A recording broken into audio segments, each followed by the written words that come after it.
Today we're going to talk about a couple of more things from Chapter 7, the last little section here. It's very short, but it has some really interesting ways of looking at our categorical statements. And these are going to go on the back of that card that you made with the 4 sets of bubbles on it. So dig that out. I'm starting on page 254. I have to write this down. Page 254 to 257.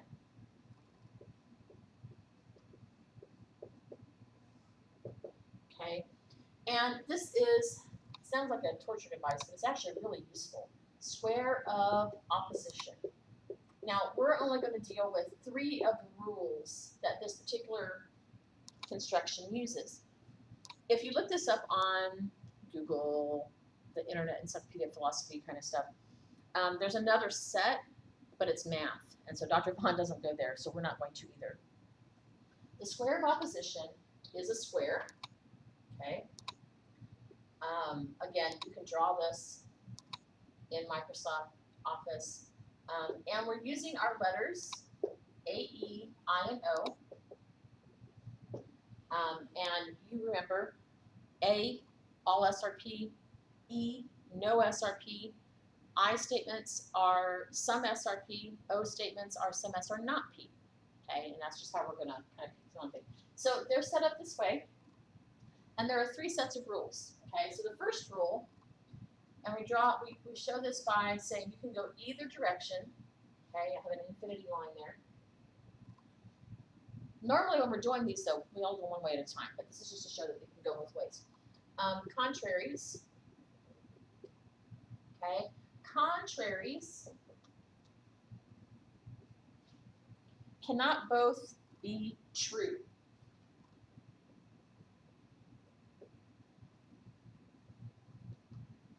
So they can both be false, but they cannot both be true. Okay, that's their rule. At the bottom, between the I and O, we have another infinity line, and these are the subcontraries. Just because they're at the bottom of the square, no other good reason for that. Okay, subcontraries cannot both be false. So they can both be true. Okay, that's going to come in important later. The other set of rules go from E to I, and I to E, from A to O, from O to A. These are the contradictories. Okay, contradictories can never be the same value.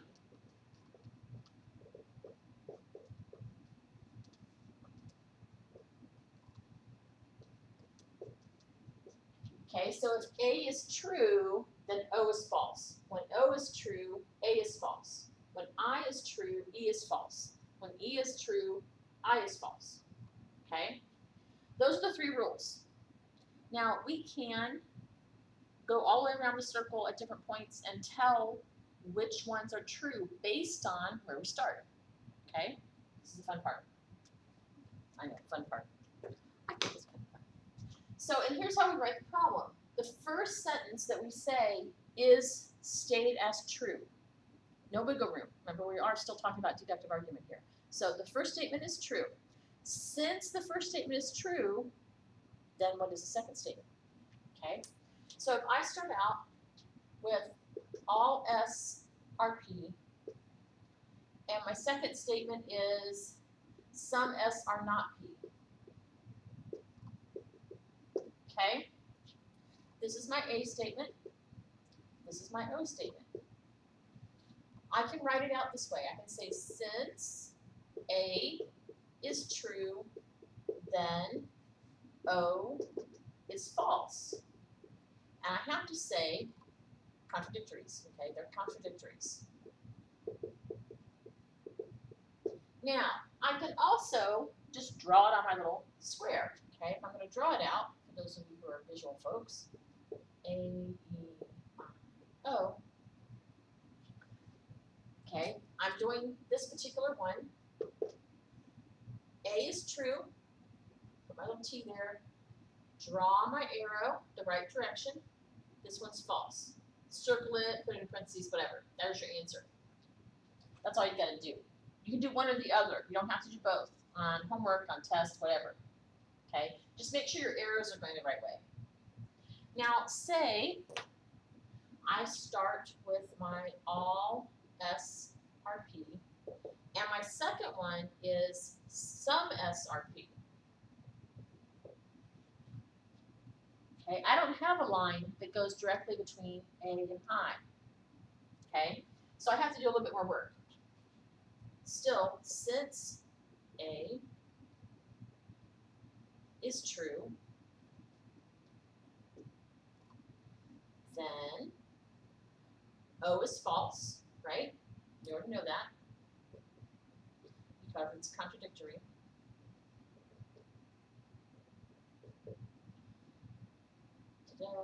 And, sorry, I'm going to draw this so you can kind of see what I'm doing here. A, U, I, O. So I have the same thing. I start here with true. I go down to my O. Now, O is false, but I'm not stopping there. I have to come to I. Ta-da. Now, my subcontrary says it cannot both be false. Well, I already have a false O, so my I has to be true. So I is true because of the subcontraries. Okay, okay, so here's my end. Now, say I want to go a different way. Okay, I decide my first one. I can draw a square. A-E-I-O. Say, okay, my A is still true, but I'm going to go this way. I'm going to say E. Because they're contraries, my E cannot be true, so it's false. And then I do my contradictory, okay? So then my I is true. So you see, whichever way you go, whether you go across first and then diagonal, or diagonal and then across, you're going to get the same answer. Okay, so it doesn't matter. This one, I would have to write it though. Since A is true, then E is false because they're contraries. And I is true because of the contradictories.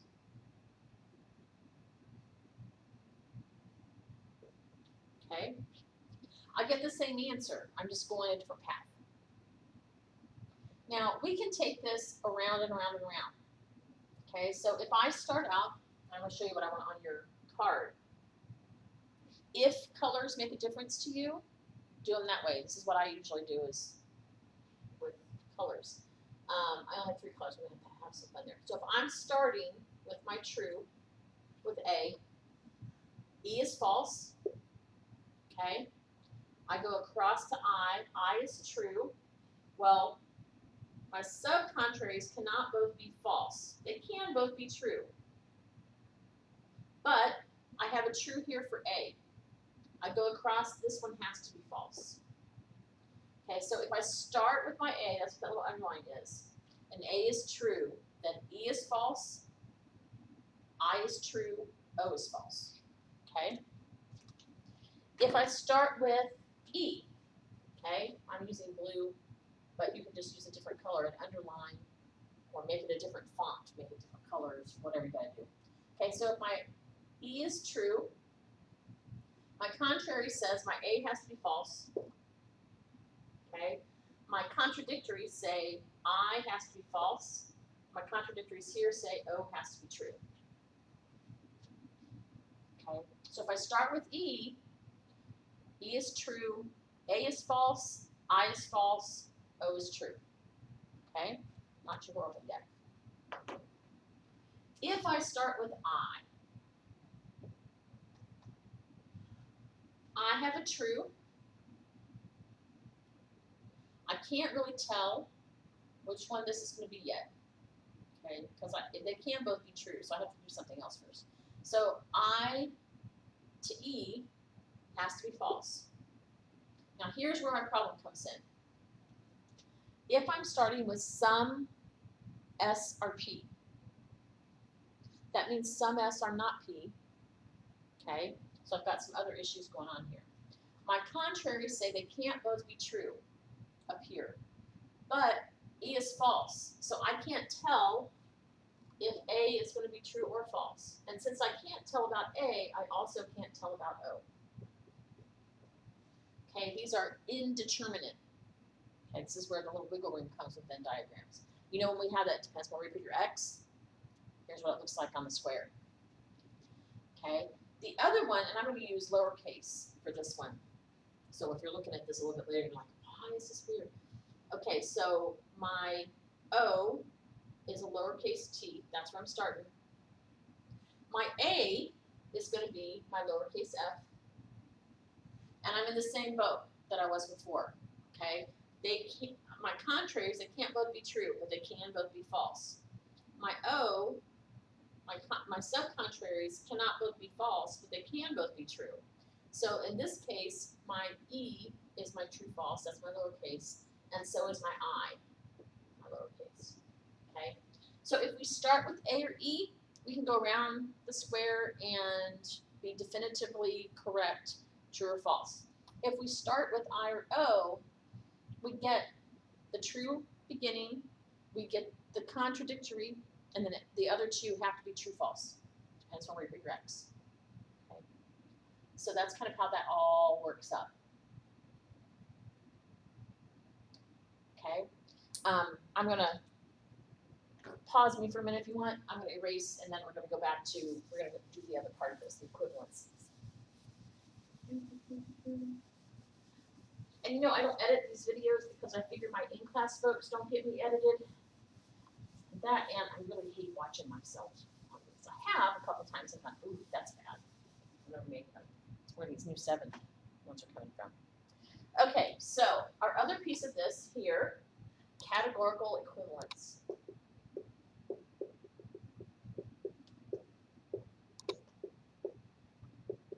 Now, we've talked about equivalence before, and we did 2 sets of bubbles. There are a few ways that we can move things around with our S's and P's and nons and all that to get particular patterns, okay? And when we do these, we know by experience, by how it looks, whatever, we know that there are certain ways we can do this, and they are going to be equivalent or they're not going to be equivalent, okay? And we have 3 different kinds, and this starts on page 256. We have 3 different kinds. The first one is conversion, okay, or converse, okay? So if we're doing the converse, this is the conversion, same thing, okay? We know converse pieces, conversion, our E statements and I statements are equivalent. And here's the shorthand I'm going to give you, and this is what you can put on the other part of the back of your card. The square of opposition with its T and F's go on the top part, and then this is the other part. Just quick kind of shorthand. So if I'm doing a conversion, all I'm doing is I'm switching S and P, okay? That's all I have on my card. It's just that little part here. I'm going to give you a couple examples too. So if I have my E statement, no S or P, it's equivalent to no P or S every single time, okay? Remember, that's the beauty of deductive argument. It works the same way all the time. You don't have to guess. It's always the same thing. The other part, I statements, is my sum SRP. I have my X in the middle. It's the same look. It looks the same as sum P RS. So I can switch my S and P in a conversion if I have an E statement, if I have an I statement, and they stay equivalent. Okay, that's all that is. An obversion, all are equivalent. Okay, A-E-I-O, everybody works. Okay, so what you're going to do to make it is you're going to make P non-P, and then switch affirmative with negative, or negative with affirmative, okay? Basically switch the polarity, plus to minus. So if I have my A statement, all S are P, then I flip it, do my non-P, and then switch, it comes out to a no S R non-P. Okay? If I have an E statement, no SRP, it shows up, I'm switching my negatives, right? All S are non-P. Okay, those are equivalent statements. Oops. Those are not semicolons. My I statement, sum S R P, is equivalent to sum S R not non-P. Okay? When we're talking about switch affirmative to negative, you have to stay universal with the universal and particular with particular. Don't make a sum SRP into a no SRP. Doesn't work that way. Okay, remember we're sticking with colored in, we're sticking with X's. Okay, so my O statement, sum S R not P, is equivalent to sum S R non-P. Now, the English teacher in me loves this part. Not is an adverb. Okay, it's telling something that the whole sentence does. Are not. Here, sum S R non-P. Non is an adjective. Talks about nouns. Okay, so it looks the same, one letter off. That's all. Okay, these are all equivalent. The last one, contraposition.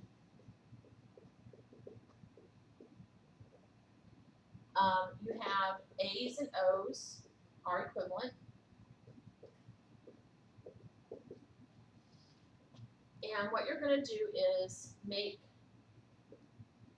S non-S, P non-P, and then switch S and P.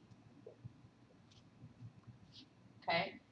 So my A statement, all S are P, becomes all non-P are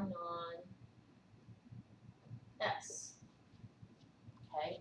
I switch my S and P, make them complementary, basically. Complementary. My O statement, sum S are not P, is equivalent to sum non-P are not non-S. Gets a little long there.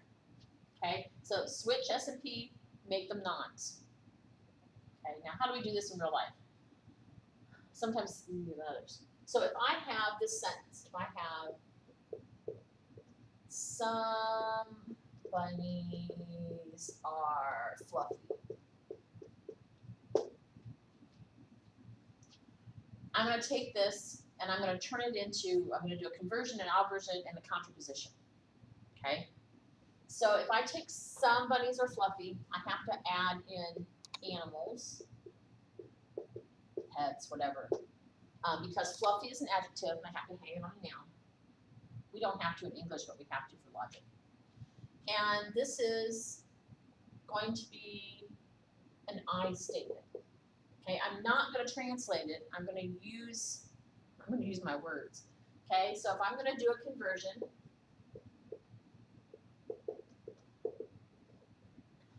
I already know that it's equivalent. It's part of the definition. Okay, so my conversion is I'm going to switch my S and P. So all I have to do is some fluffy animals are bunnies. I'm done. Okay, if I need to do an version, I don't even have to think about it because all of them are equivalent. There it goes. So, but I have to make P non-P and then switch my affirmative to negative. Okay, so I have some, I'm using the original, some bunnies are not non-fluffy animals.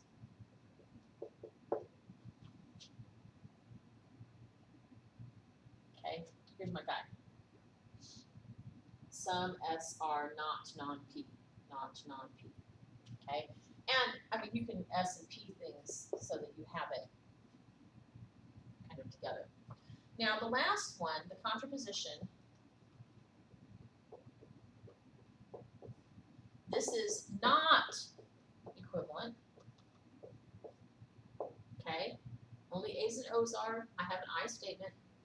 I'm going to switch my S and P, and I'm going to make my S non-S and my P non-P.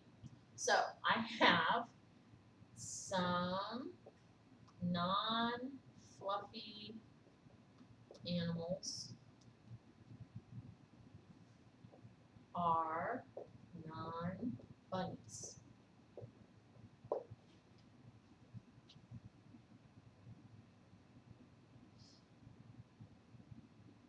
And that's all we got. Okay, so when you're walking through these, pay attention to the directions. Some of them will say translate and then do something to it. Some of them will say just make this sentence into a contraposition. Tell me whether it's equivalent. I will tell you on 7.10, Dr. Vaughn says make, for each of the following statements, make the converse. Well, he already made the converse for us. You can just scratch that little line off. And then say whether it's equivalent. For a conversion, only E's and I's are equivalent. You don't have to draw the bubbles or anything. If it's an A or an O, it's not equivalent. If it's an E or an I, it is. And that's all you have to write for those. Yes, no, yes, no. Okay, so keep that in mind. Let me know if you have questions. Again, for the square of opposition, you can either write it out in words or you can draw it. Just make sure that I know where your answer ends up. Circle it, highlight it, do something to it. Okay, and again, if you're drawing the pictures, do it through Paint or draw it on Microsoft and then embed it in your document. They come across better that way. So, happy day, end of chapter 7, test coming soon.